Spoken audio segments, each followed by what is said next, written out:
ଅନୁଗୁଳ ଜିଲ୍ଲା ସାତକୋଶିଆ ଗଣ୍ଡ ଯେତେବେଳେ ପାଣି ବଢିଥାଏ, ବନ୍ୟା ଜଳ ଯେତେବେଳେ ବଢିଥାଏ, ସେତେବେଳେ ଗୋଟିଏ ନାଳ ରହିଛି। ଏହି ନାଳରେ ପାଣି ବି ମଧ୍ୟ ବଢିଥାଏ।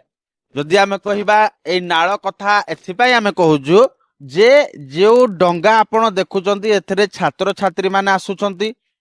ଏ ଭରା ନାଳରେ ଜୀବନକୁ ବାଜି ଲଗାଇ ଏହି ବାଟ ଦେଇ ପାଣିରେ ଡଙ୍ଗା ସାହାଯ୍ୟରେ ପାଠ ପଢିବା ପାଇଁ ଆସୁଛନ୍ତି, ଯାହା ଫଳରେ ଏ ସମସ୍ୟାର ସମାଧାନ କେବେ ହେବ ନେଇ ଚିନ୍ତାରେ ଅଭିଭାବକ।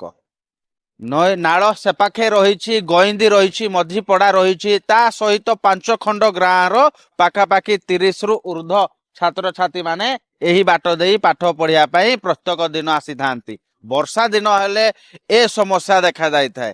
କେବଳ ବର୍ଷା ଦିନରେ ଯେତେବେଳେ ଏ ସମସ୍ୟା ଦେଖା ଯାଇଥାଏ, ବିଗତ ଦିନରେ ଖବର ପ୍ରସାରଣ ହୋଇଥିଲେ ବି ମଧ୍ୟ ଜିଲ୍ଲା ପ୍ରଶାସନ ପକ୍ଷରୁ କୌଣସି କାର୍ଯ୍ୟାନୁଷ୍ଠାନ ହେଇନାହିଁ ବା କୌଣସି ସମାଧାନର ବାଟ ବାହାରି ନାହିଁ, ଯାହା ଫଳରେ ବିପଦ ସଂକୁଳ ଅବସ୍ଥାରେ ଛାତ୍ରଛାତ୍ରୀ ମାନେ ଡଙ୍ଗା ସାହାଯ୍ୟରେ ପ୍ରତ୍ୟେକ ଦିନ ପାଠ ପଢିବା ପାଇଁ ଆସୁଛନ୍ତି, ଯାହା ଫଳରେ ଜୀବନ ବାଜି ଲାଗୁଛି। ପୁଅ, ତମ ନାଁ କଣ, କୋଉ କ୍ଲାସ ପାଠ?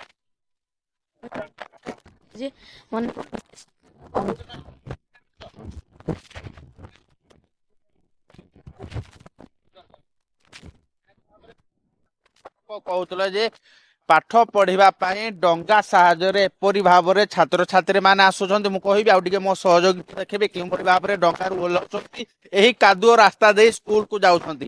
ଇଏ ହେଉଛି ପ୍ରତ୍ୟେକ ଦିନର ସମସ୍ୟା। ଏ ସମସ୍ୟା କେବେ ସୁଧୁରିବ? ଯେତେବେଳେ ଅଭିଭାବକଟିଏ ତା ପିଲାମାନଙ୍କୁ ପାଠ ପଢିବା ପାଇଁ ଛାଡିଥାଏ, ଭରା ନାଳରେ ଛାଡିଥାଏ, ସେତେବେଳେ ଭୟ ରହିଥାଏ ଯେ ପାଣି ଆସୁଛି, କୁମ୍ଭୀର ଅଛି। ଏ ଭୟଟା ଅଭିଭାବକ ମାନଙ୍କୁ ଲାଗି ରହିଥାଏ। ଏ ଘଟଣା ବାବଦରେ ଥିଲେ ବି ମଧ୍ୟ କୌଣସି ସମାଧାନ ବାହାରି ନାହିଁ, ଯାହା ଫଳରେ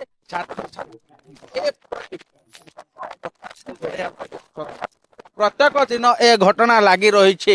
ବର୍ଷା ହେଲେ ନଦୀର ପାଣି ଯେତେବେଳେ ଏ ନାଳରେ ଭର୍ତ୍ତି ହଉଛି, ଏ ସମସ୍ୟା ପ୍ରତ୍ୟେକ ଦିନ ଗଢି ଉଠିଛି। ଏ ସମସ୍ୟା ପ୍ରତ୍ୟେକ ଦିନ ରହିଛି। ଏ ସମସ୍ୟାର ସମାଧାନ କେବେ ହେବ?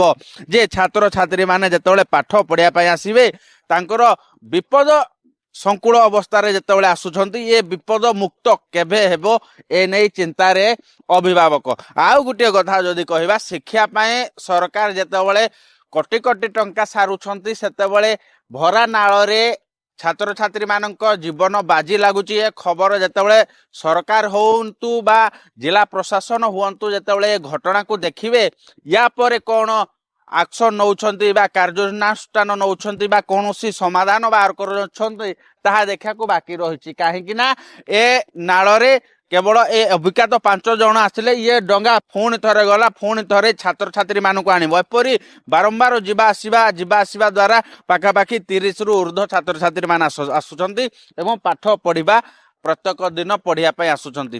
ଏଇ ଯୋଉ ବିପଦ ସଂକୁଳ ଅବସ୍ଥାରେ ଛାତ୍ରଛାତ୍ରୀ ମାନେ ଆସୁଛନ୍ତି, ଇଏ ସମସ୍ୟା କେବେ ସମାଧାନ ହେବ ଏ ନେଇ ସମସ୍ୟା ସମାଧାନର ଅପେକ୍ଷାରେ ଅଭିଭାବକ।